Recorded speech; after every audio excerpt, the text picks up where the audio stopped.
नमः समय साराय स्वामित्याचकस्ते चित्से भावाय भावाय सर्वदा वंदित सब सिद्धि वचन मरो ओ छामी समय पाओ सिद्धि पर परिणति तो मोहनाम अनुभावा दविरत भाव्य व्याप्ति कलमासनाय मम परम शोधे शोध चिन्ह मात्र भवतु समय सार व्याख्ये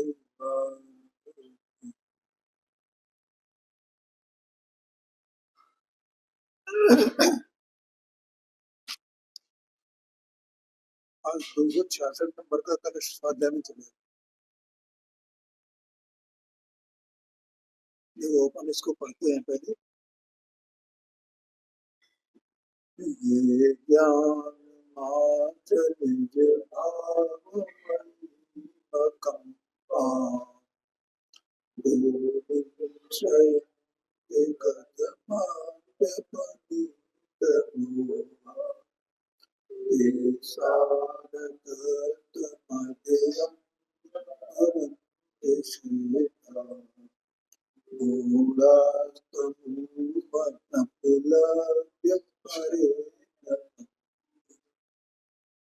जो बात ऊपर कह आई है अनेकांत के स्वरूप की व्याख्यान में, वही बात यहाँ रिपीट की है और लिखा भी है यहाँ पर। अब इस अर्थ का कलश रूप काव्य कहते हैं, मानो उसी बात को कलश से कहा। श्लोकार्थ है, जो पुरुष किसी भी प्रकार से जिनका मोह दूर हो गया है, किसी भी प्रकार से क्या कहा जाए,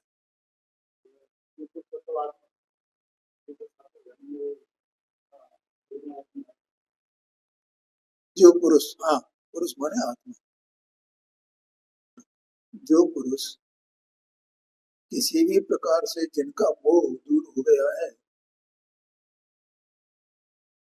ऐसा होता हुआ मोह रहित हो गया है। मोह रहित हो जाना माने अभी तक जो भ्रांति थी स्वपर के बारे में वो दूर हो गई है। संशय, विभ्रम और विपर्य, इसका आवरण आत्मा में से निकल गया। आत्मा का ज्ञान एकदम उज्जवल हो गया, प्रकाशमान हो गया। उसके प्रकाश में सब जो जैसा है वैसा का वैसा भाषित होने लगा है। स्वद्रव्य जैसा है और परद्रव्य जैसा है। ज्ञान मात्र निज भाव में अकंप भूमिका का आश्रय लेते हैं। किस तरह आश्रय लेते हैं? ये मैं हूं। देखो अभी मैं इसका स्वाध्याय कर रहा था प्रवचन सार जी का, उसमें 90-91 नंबर की गाथा है। उसमें स्व पर विवेक किस प्रकार से होता है, 6 द्रव्यों का ज्ञान कैसा होता है, उसको वहां बताया। उसमें ये दिया है कि जो पुरुष, जो व्यक्ति, जो आत्मा अपने गुणों को जान करके और पर के गुणों को आगम से जान करके। तो आप और पर सब जो है वो 6 द्रव्य में गर्भित है। तो आपको भी अपने गुणों से जाने और पर को भी पर गुणों से जाने। काय के द्वारा? आगम के द्वारा। ये जैसे किसी भी प्रकार से ये है ना, इसकी मैं व्याख्या करना हूं, समझ लेना। तो वो अपने को जानेगा अपने गुण से। तो इसका गुण क्या है? तो वहां ये बताया कि आत्मा का जीव का गुण चेतन है। तो अपने को अपने चैतन्य गुण से जाने, और पुद्गल धर्म अधर्म आकाश काल को उनके जो गुण बताए उनके गुणों से उनको जाने। और अन्य जीव है उनका जो चैतन्य गुण है उनके चैतन्य गुणों से उनको जाने। अब इनको सब में जान करके अपने को अपने चैतन्य गुण से जान करके ऐसा जाने है कि मेरे ये जो चेतना स्वभाव है ना, चैतन्यता मेरी, ये चैतन्यता सकल त्रिकाल में, ऐसा शब्द है वहां, सकल त्रिकाल। सकल त्रिकाल माने संपूर्ण रूप से, अनादि से वर्तमान में और अनंत काल तक में ऐसा ध्रुव रूप रहने वाला गुण है मेरा। मैं ऐसे ध्रुवत्व को धारण करने वाला हूं। किसके द्वारा?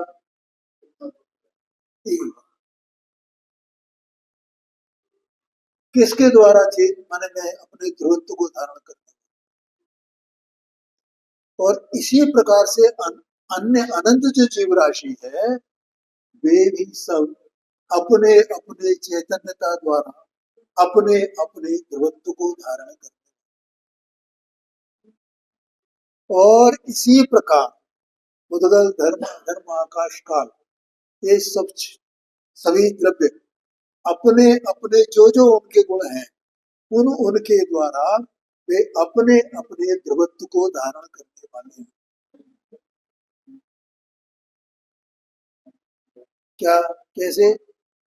कब किया? कब का वो उसने निर्णय किया कि वो जो गुण है ना उस गुण को अपने द्रव्य के साथ संबद्ध करके ये है। हाँ, ये 89 नंबर की गाथा है। मूल गाथा में लिखा है अपने गुणों को अपने द्रव्य से संबद्ध करें।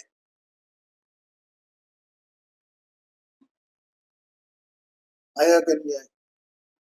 अपना गुण क्या? राग द्वेष क्रोध मान माया लोभ, ये अपने गुण है। ये अपने गुण नहीं। अपना गुण तो एक ही है। ये ज्ञान मात्र भाव चल रहा है ना, कल मैंने बताया ज्ञान मात्र भाव कहो या चेतना मात्र भाव को, एक ही बात है। पंडित जी साहब ने मैं कलश टीका में लिखा है, मैंने बताया चेतना मात्र भाव ऐसा ले लिया, कोई बात नहीं। क्योंकि वहां उन्होंने इसलिए लिया कि भ्रांति नहीं हो ज्ञान मात्र भाव कहने से, मतलब तो वो उसी को लटकते रह जाए उस पर, ज्ञान मात्र ज्ञान मात्र। अरे चेतना कहो कि ज्ञान कहो, तो वो जो चेतना गुण है ज्ञान गुण है, उस ज्ञान गुण को चेतना गुण को किसके साथ संबद्ध करना है? अपने से। तो उस चेतना गुण से अपने को देख, संबद्ध करके देखना, ये शब्द है।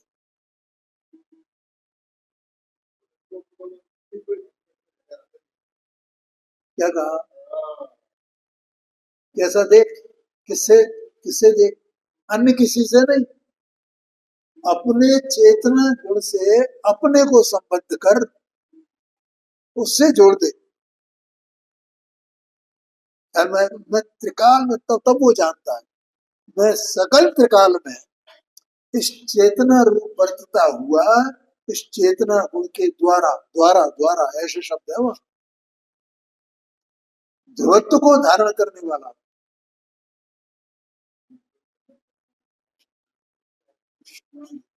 हाँ जी, हाँ। तो क्यों, वो चेतना ही स्वभाव तो ध्रुव है ना, इसका और क्या है? द्रव्यपना, अनंत गुणपना और पर्यायपना, इन सब में क्या ध्रुव है? चेतना स्वभाव ध्रुव है बस। यार मैं अकेला एक, ये चेतना स्वभाव, अकेला एक ज्ञान मात्र भाव, वो ध्रुव है। उसके साथ अपने को संबद्ध कर। तो यहाँ कहा किसी भी प्रकार से, और वास्तव में ऐसा संबद्ध करने पर ही जिसको ऐसा स्व का विवेक हुआ, उसी को छह द्रव्य का सच्चा ज्ञान होता है।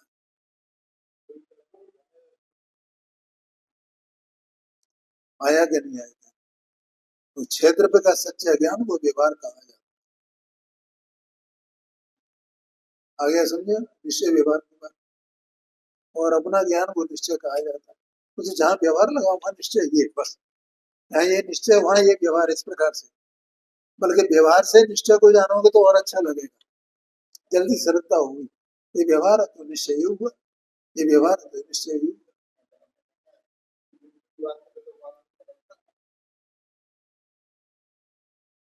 ख्याल में आया।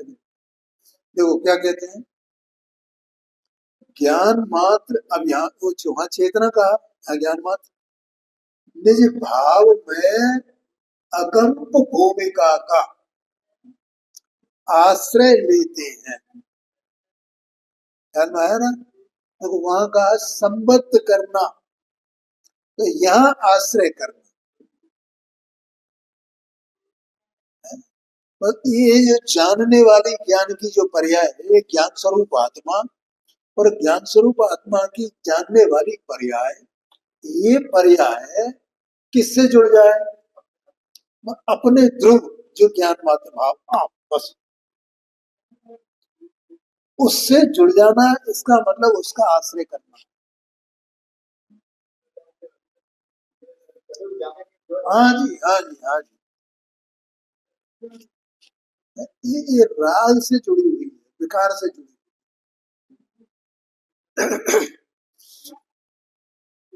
अकंप भूमिका का, अर्थात ज्ञान मात्र जो अपना भाव, उसमें निश्चल भूमिका का आश्रय लेते हैं। है ना? ये उनकी भूमि है, उसका आश्रय करना, उसका आश्रय करना। ये भूमिका हो गई, भूमि की बात आई थी ना, ये भूमिका है उसकी। ये भूमि प्राप्त हो गई, उसे भूमि प्राप्त होगी, मैंने ये आधार मिल गया, ये आश्रय मिल गया उसे। अरे गुणस्थान की क्या चिंता करते हो? गुणस्थान की कोई चिंता मत करो भाई। गुणस्थान की क्या चिंता करना है? गुणस्थान की कोई बात ही नहीं। जब पहली बार आश्रय करेगा तो चौथा गुणस्थान होगा, पहले चौथा गुणस्थान होगा तो आश्रय करेगा क्या?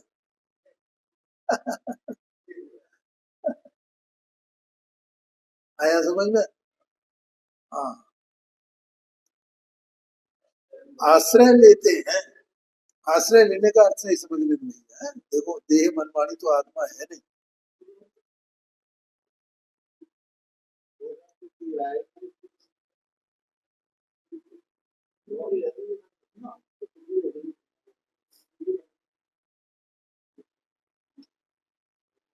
क्या कहा?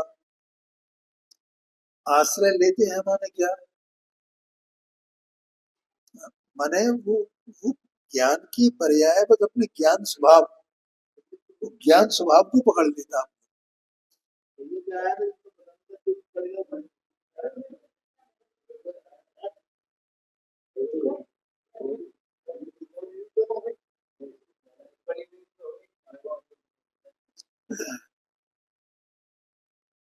आया कि नहीं आया? क्या कहते हैं अभी तक?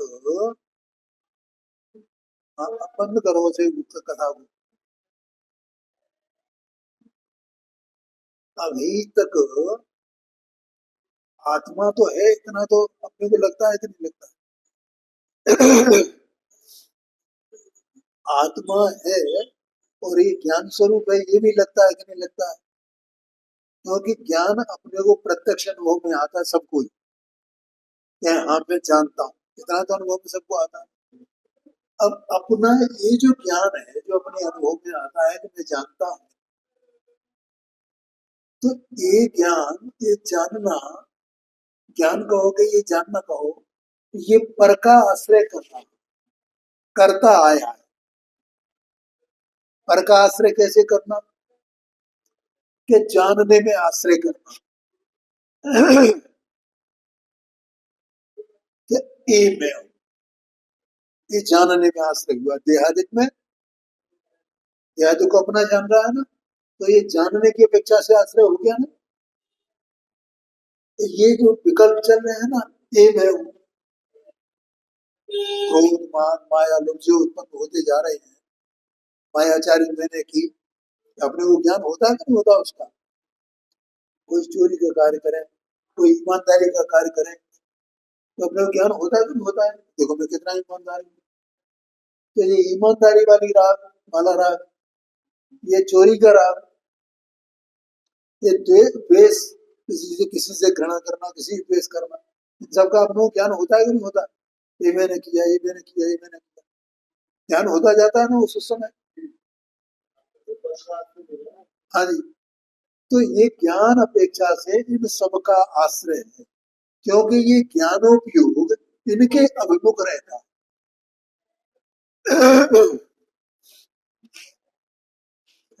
मैं इन इंद्रियों में आंख से देखता हूँ, मैं नाक से सूंघता हूँ, मैं कान से सुनता हूँ, ये इंद्रियों का आश्रय करना है ज्ञान की अपेक्षा से, जानने की अपेक्षा से। ऐसा जानता आया हूं निरंतर। और यही मैं हूं, ऐसी जो मान्यता, ये श्रद्धान की अपेक्षा से आश्रय है।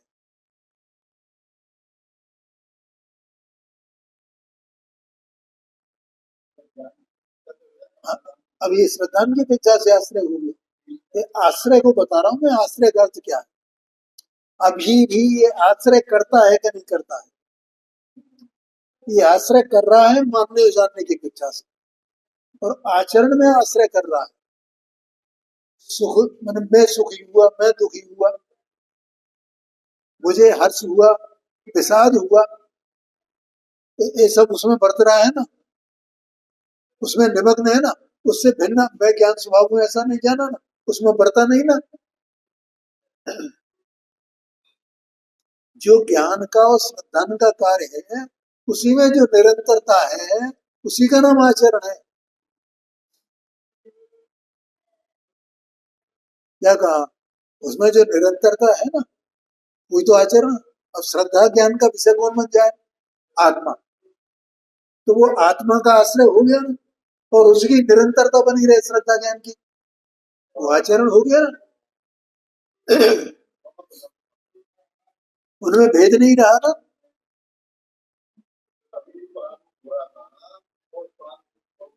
यही मैं हूँ ऐसा जानना, और यही मैं हूँ ऐसा मानना, और इसकी निरंतरता हो जाए, इसका नाम आचरण।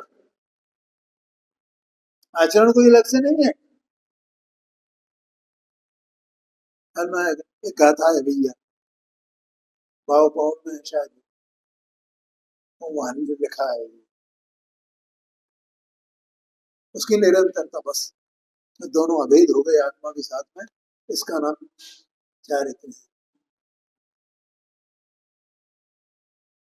आगे समझ में? तो अभी मुझे तो आश्रय को बताना था। अपने को आश्रय समझ में नहीं आता। आश्रय माने क्या? आश्रय माने क्या? आश्रय कैसे करें?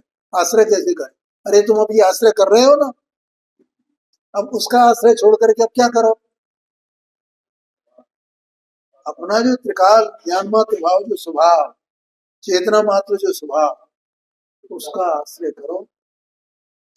हे जानने वाले ज्ञान, तुम किसका आश्रय करो? किसको जानो? किसमें लीन हो? किसमें अहम करो? या उस चेतना स्वभाव मात्र, ज्ञान मात्र भाव, उसका आश्रय करो। ये उसका आश्रय हो गया। क्यों कपिल भाई? देखो आगे चलते हैं। ठीक है भैया, ये आश्रय करना क्या होता है मैंने बता दिया, समझ में आया ना? इसलिए कहता हूँ देह मन वाणी इनको अलग रख दो, आत्मा स्वतंत्र वस्तु है। बिल्कुल, ये तो कूट कूट के अपने में ये बात बैठ जानी चाहिए, इसका बहुत लाभ होगा। कम से कम मोटे तौर पे तो देह से एकत्र टूटेगा ना, और सम्यक दर्शन होने में एकदम छूट जाएगा। एकदम ऐसे ही लगा देह देह में पड़ी हुई है, ये क्रिया इसी के आश्रय से चल रही है, मेरा उसमें कुछ है ही नहीं। ऐसा श्रद्धा हो जाएगा ना, प्रतीति हो जाएगी, और चलेगी सब अपनी जो क्रिया है चलेगी, उसमें क्या है, कौन करे उसको, वो तो उसी की योग्यता है, करे तो चले तो चले, न चले तो न चले। आगे कहते हैं देखो, आश्रय लेते हैं, आश्रय लेने का अर्थ ये हो गया, ठीक है। देखो, जो ज्ञान मात्र भाव है ना, आत्मा का स्वभाव वो तो अकम्प ही है, तो उस अकम्प स्वभाव का आश्रय करना, तो वो अकम्प भूमिका हो गई उसकी। क्योंकि जिस समय ज्ञान उसका आश्रय करेगा, उपयोग उसका आश्रय करेगा, तो अकम्प का आश्रय लेने पर वो भी अकम्प हो जाता है। समझ में आया कि नहीं? और अभी ये किसका आश्रय कर रहा है? जो निश्चल है ही नहीं, जो चलायमान है हर क्षण में, हर क्षण, हर क्षण, तो वो उपयोग किसका आश्रय? चलायमान का आश्रय ले रहा है। तो ये चलायमान का आश्रय ले रहा है, तो इसको अकम्प भूमिका कहां से प्रकट हुई? ओम प्रकाश से समझ में आया?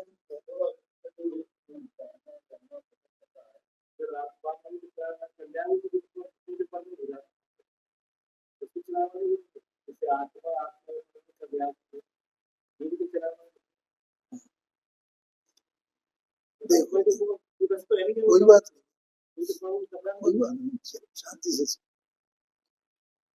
देखो, परिणमन करना बात अलग है, और चलायमान नहीं होना ये बात अलग है। परिणमन तो सिद्ध भगवान का आत्मा भी कर रहा है, और लोकालोक जानने में आ रहा है। क्या कहा? तो अभी वो अकंप है कि कंपायमान है? तो जैसा जैसे भी अकंप है, वे तो साधी अनंत काल के लिए अकंप है, तो ऐसा ये अकंप स्वभाव का आश्रय करके ये अकंप हो सकता है कि नहीं हो सकता है? परिणमन से उसमें कंपन नहीं होता है। क्या कहा? हाँ, नहीं नहीं नहीं नहीं, चलायमान अलग बात है, और परिणमन अलग बात है। परिणमन तो वस्तु का स्वभाव है, वो वस्तु में ही पड़ा हुआ है। जैसी वस्तु स्थिर है ना प्रकार, ऐसा ही वो परिणमन भी स्थिर ही है ना। परिणमन कब नहीं है? उत्पाद है वो स्थिर है ना, उसमें उत्पाद है, उत्पाद है, उत्पाद है, उत्पाद है, वो द्रव्य में ही है ना, कोई अलग तो नहीं है। लेकिन उत्पाद होने से वो वस्तु कोई कंपायमान नहीं होती है, ऐसा समझना। ख्याल में आया कि नहीं आया? लेकिन यहाँ इस अकंप स्वभाव की अपेक्षा से देह मन वाणी और रागादिक भाव, ये तो सब चलायमान है ना, इनकी अवस्था निरंतर बदल रही है ना, अलग अलग प्रकार की हो रही है ना हर समय। क्या क्या ख्याल में है? एक समय का राग दूसरा समय वैसा नहीं होता है क्या? एक समय की देह की अवस्था दूसरी अवस्था वैसी नहीं रहती है, तो ये सब कंपायमान है ना। तो ये जो कंपायमान है, उसका आश्रय करेगा, तो वो उपयोग स्वयं चंचल रहेगा ना, अकंप नहीं होएगा ना। और अकंप स्वभाव का अवलंबन करेगा, तो उसकी अकंप भूमिका होगी।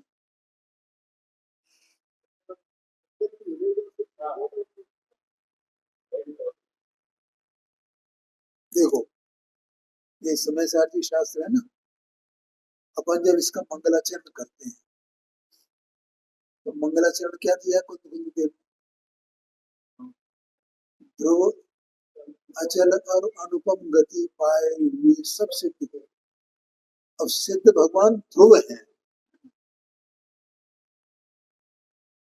ध्रुव, अचल अचल, अचल शब्द है यहाँ, निश्चल का अचल माने तुम वो पर्याय के संबंध में ध्रुवता कही गई है या द्रव्य के संबंध में ध्रुवता कही गई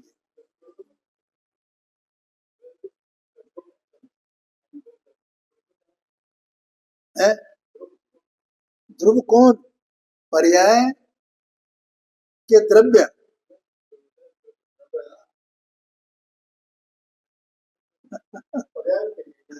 हाँ, गति मैंने नवीन गति प्राप्त की है ना। ध्रुव, अचल और अनुपम गति।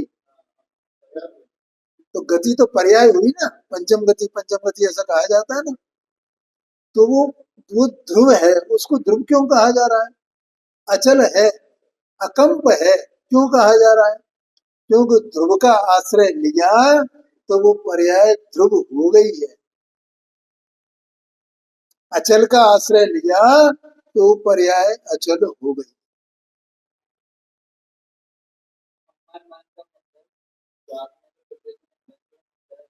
वो कंपायमान अलग बात है। यहाँ पर्याय जो चलायमान है उसकी बात है। अपनी पर्याय चलायमान है क्या नहीं है? ये ज्ञान की पर्याय वर्तमान में क्यों चलायमान है, ये उसका कारण कौन है, उसका निमित्त कौन है? कि ये चलायमान पदार्थों का अवलंबन कर रही है ज्ञान की पर्याय, इसलिए वो चलायमान है।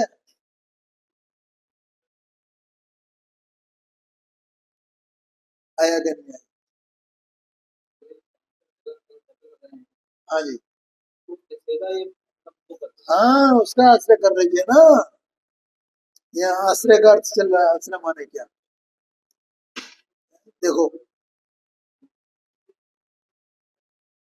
ये झूले चलते हैं ना, झूले, तो किसी किसी व्यक्ति को झूले को बहुत डर लगता है, मुझे भी लगता है।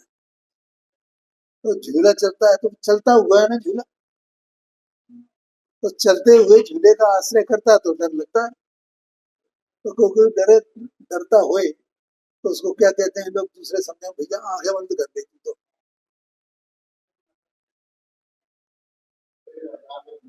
है? क्यों? क्योंकि अगर आंखें खुले रखेगा तो ये सब झूल रहा है, घूम रहा है, तो घूमता हुआ दिख रहा है ना तुझे, इसलिए घबराहट हो रही है, तो तू आंखें बंद कर ले। है? ऐसे ये सब झूले की तरह घूम रहा है हर समय, देह मनवाणी ये सब रागादिक भाव, और उसका ये आश्रय कर रहा है। ठीक है, इसलिए ये स्वयं कंपायमान है, इस ज्ञान की भूमिका कंपायमान है। अकम्प भूमिका को इसने प्राप्त नहीं किया। अगर ये अकम्प स्वभाव का आश्रय करे तो अकम्प भूमिका इसकी प्रकट हुई। आया समझ में कि नहीं आया? क्यों कपिल भाई, ऐसा समझना। तो आश्रय लेते हैं वे साधकत्व को प्राप्त करके। देखो, बस उन्होंने फिर साधक हो गए भैया, साधक पना प्राप्त कर लिया। ख्याल में आया? अब उनकी अकम्प भूमिका प्रारंभ हो गई है, क्योंकि अपने को क्या जानते हैं, ये अकम्प स्वभाव में हूं, है? और किसको अपना मानते हैं, ये अकम्प स्वभाव ही मैं हूँ, ऐसा मानते हैं, ऐसा जानते हैं, उसी में अपनापन रहता है, और उस अकम्प स्वभाव का ही आचरण करते हैं, अकम्प रहने का प्रयत्न करते हैं। राग द्वेष को नहीं चाहते हैं। राग द्वेष को नहीं चाहना, इसका नाम है अकम्प भूमिका का आचरण चाहना। आया समझ में? ऐसे वे साधकत्व को प्राप्त हो गए हैं, और ऐसे साधकत्व को प्राप्त करके इसी साधकत्व से वे सिद्ध हो जाते। वे ही साधक हैं, वे ही सिद्ध होने वाले हैं, वहां भेद नहीं है। आया कि नहीं? मैं तो ये जो द्रव्य है ना, ये वस्तु हूं मैं, बस यही मैं हूं ना, इतना ही हो गया है ना। ये साधक हूं, ये मैं सिद्ध हो जाऊंगा, ये व्यवहार है। ख्याल में आया कि नहीं? ऐसा साधक बनेगा, सिद्ध बनेगा, सब ज्ञान तो है, नहीं ज्ञान होने पर भी उसमें अहमपना नहीं है। अहमपना काय में है? जो त्रिकाल एक अकंप स्वभाव है, ध्रुव स्वभाव है, उस ध्रुव स्वभाव में अहमपना है। परंतु जो मूल हैं वे इस भूमिका को प्राप्त न करते, वे भूमिका को प्राप्त नहीं करते भैया। देखो भैया, दो तरह के जीव होते हैं। पहली बात तो ये है कि यहाँ जगत के सारे जीवों को एक तरफ रख देना और केवल जो जैनी है, जिन आज्ञा को मानने वाले हैं, उनको एक तरफ कर देना। जिन आज्ञा को मानने वाले, जिन आज्ञा को मानने वाले माने स्वाध्याय करने वाले, वस्तु स्वरूप को आगम के अनुसार, आगम की श्रद्धा जिनको है उनकी बात है। जिन आज्ञा को मानना माने आगम की श्रद्धा करना। ये भगवान ने एक क्षेत्र का स्वरूप बताया है, सात तत्व का स्वरूप बताया है, इसके स्वरूप को जाने बिना पार पड़ने वाली केवल उन्हीं की बात है। अब उनमें दो भेद, एक तो यहाँ ये कहा कि इस भूमिका को प्राप्त कर लेते हैं, ठीक है, वहां बढ़ते बढ़ते। दूसरे वे हैं जो इस भूमिका को प्राप्त नहीं कर पाते, वे मूढ़ ही बने रहते। हाँ जी, क्यों मूढ़ बने रहते यहाँ तक आकर के? क्योंकि जितना व्यवहार कहा गया है, व्यवहार से जो मार्ग कहा गया है, वे एकांत से उसी को मोक्ष मार्ग मानते हैं, एकांत से। एक मान्यता की बात है केवल, एक बात। दूसरी बात, ऐसे भी हैं जो ये मानते हैं कि ये व्यवहार है और व्यवहार करते करते निश्चय हो जाए।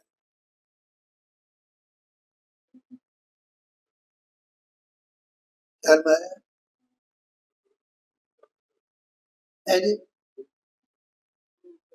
हाँ जी, हाँ जी, ये मान्यता की बात है, समझ लेना। आचरण तो उसका बिल्कुल एकदम सुंदर है, आगम प्रमाण होए, लेकिन मान्यता क्या होए कि ये करते करते हो जाए।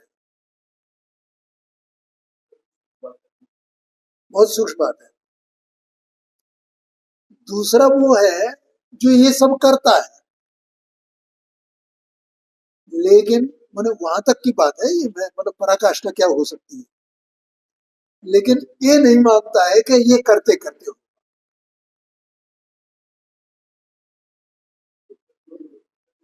ख्याल में आया कि नहीं? हाँ, हाँ जी, हाँ जी, हाँ जी।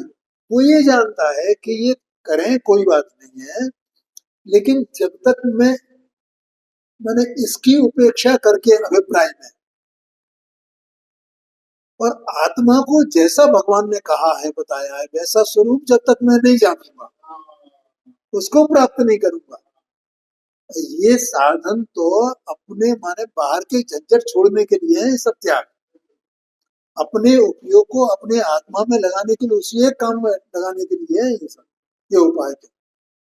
इसको करने का निषेध नहीं है, ये मैं कई बार बोलता हूँ भैया को, ध्यान में आया कर लिया। ऐसा जान करके, और ये पालते हुए, सब व्यवहार का पालन करते हुए, मुझे किसी भी प्रकार से अपने आत्मा को जान,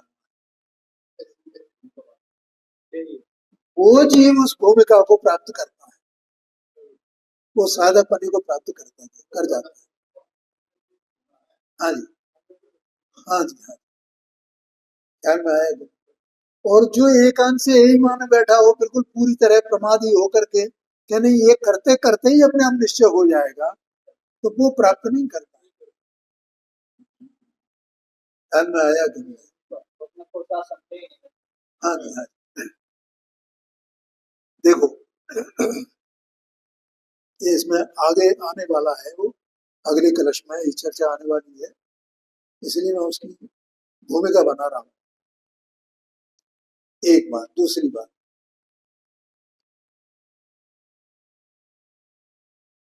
द्रव्य लिंग परंपरा से भाव लिंग का कारण है। क्या कहा? भाव लिंग का कारण है, ऐसा आगम में कहा है। क्योंकि यदि ऐसा नहीं माना जाएगा तो व्यवहार का लोप हो जाएगा। इसका मतलब द्रव्य लिंग का अंगीकार करने का कोई निषेध नहीं है। निषेध का अभी जो दो बातें बताई, एक तो एकांश एक मानेंगे एक मोक्ष मार्ग है, दूसरा ये माने नहीं दो मोक्ष मार्ग तो दो ही है, एक निश्चय एक व्यवहार है, और व्यवहार करते करते निश्चय हो जाए। ख्याल में आएगा?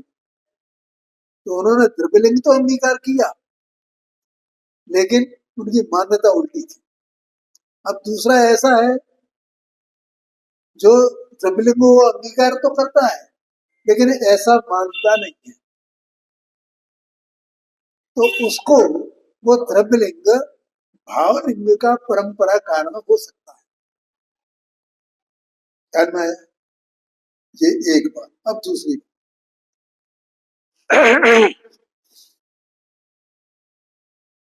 द्रव्यलिंग भी तीन प्रकार का हो। अगर हम सर्वथा द्रव्यलिंग का निषेध करें तो तीनों प्रकार के निषेध हो जाएंगे ना। ठीक है, एक तो द्रव्यलिंग अभी जो बताया, ऐसा जो मिथ्या दृष्टि है, पहले कभी उसने अकम भूमिका को प्राप्त नहीं किया और उसे ऐसा विकल्प आया, ऐसा आ सकता है, क्यों नहीं आ सकता? बोलो। अपने को जैसे कोई किसी का व्याख्यान सुनते सुनते अपन उसको नहीं मान रहे, अपन नहीं सुन रहे उसकी बात, लेकिन ऐसे मंदिर आधार में निकल जाते हैं और सुनते सुनते मैंने अपन निकल रहे हैं और कोई बात अपने कानों में पड़ गई, तो अपने को ये बात तो कुछ ऐसी लगती है, ये सुनना चाहिए, है ना? ऐसे किसी को ऐसा लगे कि भाई ये द्रव्यलिंग है ना, इतने मुझे पालते हैं, ऐसा अपन पालन करो ना, इसमें क्या नुकसान क्या है? ऐसा कोई पालन करने लगे, उसमें दोष क्या है? वो वो पालन करते करते अपने वस्तु रूप को समझेंगे, इसमें भी क्या कर रहे हैं?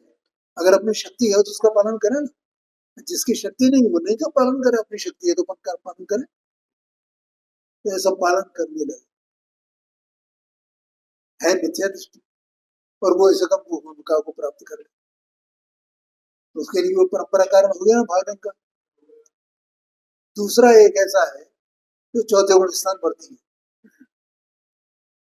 सम्यक दर्शन तो उसने प्राप्त कर लिया है, अब उसे ऐसा भाव आया त्याग का, कर लिया उसने, लेकिन गुण स्थान भगवान के केवल ज्ञान के अनुसार कौन सा रहा? चौदह ही रहा, तो वो उसके लिए पूरा पूरा बाहर का जितना त्याग है वो सब क्या है? वो सब त्रिलिंग में ही जाएगा ना, अभी भावलिंग नहीं हुआ उसको, आया कि नहीं आएगा?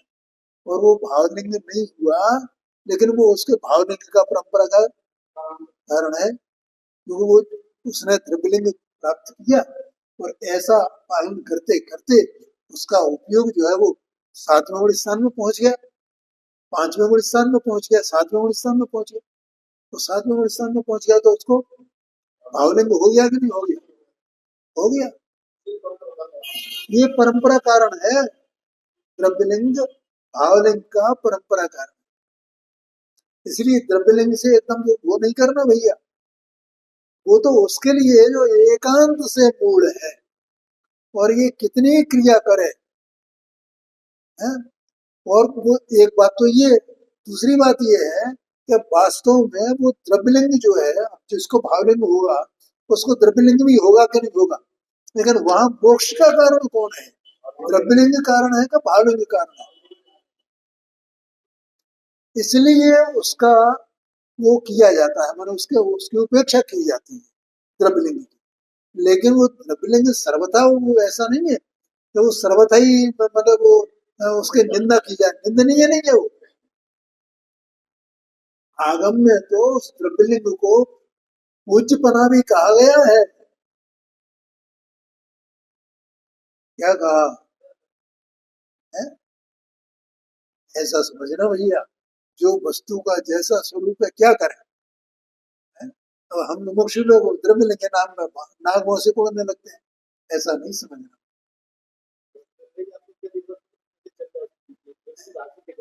हाँ जी।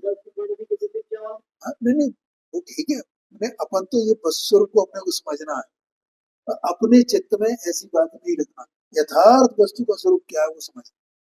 द्रव्यलिंगों को बार बार इतना हीन क्यों कहा जाता है, उसकी इतनी उपेक्षा क्यों की जाती है, ऐसा समझना। हाँ जी, हाँ जी, कोई बात नहीं है, बराबर आदर नहीं है, बराबर पूजनीय है। अब तीसरा, पंचम गुण स्थान बढ़ती है कोई चीज, और वो बाहर से उसके महाव्रत आदि का पालन करता है, और गुण स्थान उसका पांचवा है। पहले श्रावक था, श्रावक बनने से वो पांच, उसमें उसने वो द्रव्यलिंग धारण कर लिया, और द्रव्यलिंग माने मुनि के महाव्रत आदि को उनको ही द्रव्यलिंग कहा गया है। समझ में आया? अब वो पांचवा गुण स्थान है उसका, और केवल ज्ञान तो मान ली उसको पांचवा गुण स्थान है। अभी भावलिंग नहीं, उसे द्रव्यलिंग ही कहा जाएगा, भले ही सम्यक दर्शन है, पांचवा गुण स्थान है तो। भावलिंग कब कहा जाएगा, तो तीन चौकड़ी कसाई के अभाव जो भीतर आता है उसका नाम भावलिंग है। आया क्या नहीं आया? अब वो पांचवें गुण स्थान वर्ती जी, वो जो है ऐसे ध्यान वगैरह करे तो सातवां गुण स्थान प्राप्त करेगा, पहले छठवां गुण स्थान प्राप्त नहीं करेगा। वो द्रव्यलिंग का धारी पांचवें गुण स्थान वाला छठवें गुण स्थान में नहीं जाएगा, सबसे पहले सातवां गुण स्थान होता है, माने भावलिंग होता है, तब छठवें गुण स्थान में आता है। क्या कहा, जैसे किसी कोई जीव है सम्यक दृष्टि, जो सम्यक दर्शन प्राप्त करता है ना, तो पहले गुण स्थान से वो दूसरे गुण स्थान में जाएगा, तीसरे गुण स्थान में जाएगा, या चौथे गुण स्थान में जाएगा।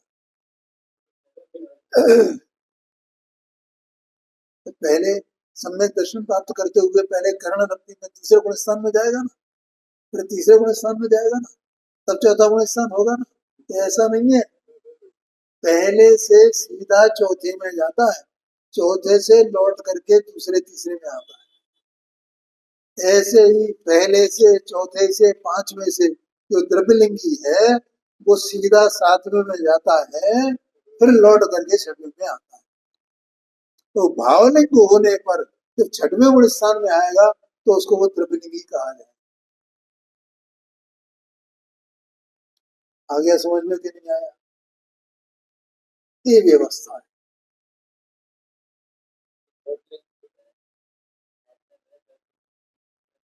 हाँ जी, हाँ जी, हाँ जी, हाँ जी, हाँ बिल्कुल पूछना ही चाहिए।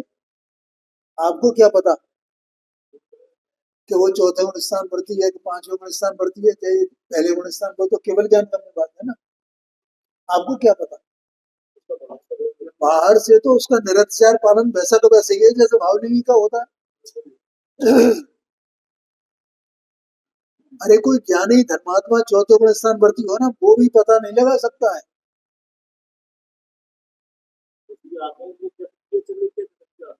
हाँ जी,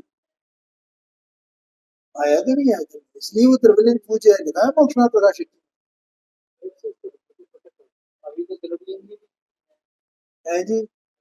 अरे अभी अभी की कोई बात नहीं है, यहाँ तो यहाँ त्रिवलिंग और भावलिंग की चर्चा चल रही है, अभी अभी को छोड़ो। ये बात मैं कई बार कह चुका हूँ, अभी अभी वही की बात मत करो भैया। देखो दूसरी बात क्या है, यहाँ यहाँ एक बात हमेशा ध्यान रखना, हमेशा स्वरूप का स्वरूप पूज्य होता है, स्वरूप की पूजा होती है, व्यक्ति की पूजा नहीं होती। क्या कहा? व्यक्ति की पूजा नहीं होती है, इसलिए व्यक्तियों को छोड़ो और स्वरूप को समझो। यहाँ द्रव्यलिंग का भी हम स्वरूप समझ रहे हैं, और द्रव्यलिंग पूज्य है तो वो स्वरूप है द्रव्यलिंग, व्यक्ति नहीं है। अब वो व्यक्ति के आश्रय से होगा, सम्यक दर्शन किसके आश्रय से होगा? तो सम्यक दर्शन माने कोई व्यक्ति होगा ना, कोई जीव होगा ना, जिसके आश्रय से सम्यक दर्शन रहेगा। तो सम्यक दर्शन पूज्य है, तो व्यक्ति थोड़ी पूज्य है। चरित मोह वशलेश न संयम पै सुरनाथ जजय है, जो उसकी पूजा करते हैं तो वो व्यक्ति की पूजा करते हैं, ये सम्यक दृष्टि यानी कि पूजा करते हैं नहीं। सम्यक दर्शन जो गुण है उसकी पूजा करते हैं। अब वो सम्यक दर्शन गुण किसी व्यक्ति के आश्रय से रहेगा ना, तो द्रव्यलिंग पूज्य है, व्यक्ति पूज्य नहीं है। अब वो व्यक्ति के बिना तो होगा नहीं ना, इसलिए हमको व्यक्तियों की बातें नहीं करनी है कि अभी है कि नहीं है। हमें द्रव्य लिंग की बात करनी है, व्यक्ति की बात नहीं करनी है। हमें भाव लिंग की बात करनी है, व्यक्ति की बात नहीं करनी। ये भेद समझना है इसका, स्वरूप और व्यक्ति। स्वरूप अलग चीज है, व्यक्ति अलग चीज है। ये बात अलग है कि वो स्वरूप व्यक्ति के आश्रय से रहता है। आज ये भूल है, पूरे दुनिया भूल पड़ गई है, व्यक्ति को और वो स्वरूप को एक ही मान रहे हैं। जिसने कपड़े उतार दिए एक मुनि हो गई। अब क्यों? क्योंकि हमने मुनित्व के स्वरूप को नहीं जाना। अगर मुनित्व के स्वरूप को जानते तो हम ये नहीं मानते कि कपड़े उतारने से मुनि बोल जाते। क्या कपिल भाई, मुनित्व का कोई स्वरूप होता है कि नहीं होता? अरहंत का कोई स्वरूप होता है कि नहीं होता है? सिद्ध का कोई स्वरूप होता है कि नहीं? उनके स्वरूप को समझना है कि हमें चाहे जिसने कपड़े खोल दिए उसको मुनि समझ लेना, स्वरूप को समझना है। और वो जो स्वरूप है जिसमें फिट होए वो पूरा का पूरा, क्योंकि अकेले नग्नता वो कोई मुनि का स्वरूप नहीं है। दिखाया अष्टपहड़, अगर नग्नता अकेला स्वरूप हो तो जितने त्रियंच है और नारकी हैं वे सब नग्न ही रहते हैं बिना कपड़ों के, ये लिखा हुआ है वहां। बोलो, तो वे सब क्या मान लिए जाएंगे? मुनि मान लिए जाएंगे ना, अगर नग्नता सम्मिलित हो तो।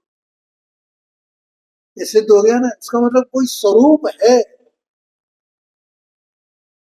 मुनित्व का, परमेष्ठी बने का, सिद्ध बने का, साधु बने का। हाँ जी, वो स्वरूप है,